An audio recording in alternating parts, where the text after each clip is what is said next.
قتلت امي لما دخلت عليا البيت ولقتني مع واحد تاني غير خطيبي. في الحقيقة دي مش مشكلة واحدة بعتها لي، لا دي مشكلة من بورسعيد قلبة الدنيا كلها وقلبة السوشيال ميديا في الاسبوع اللي فات.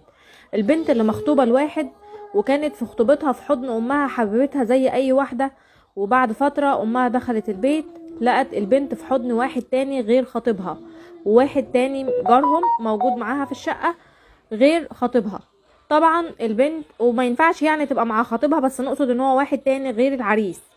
البنت خافت من الفضيحة اكتر من خوفها من ربنا، وكل اللي عملته ان هي والولد اللي كانوا معاها في الشقة مسكوا الشاكوش وفضلوا يضربوا في دماغ مامتها لحد ما ماتت قدامهم.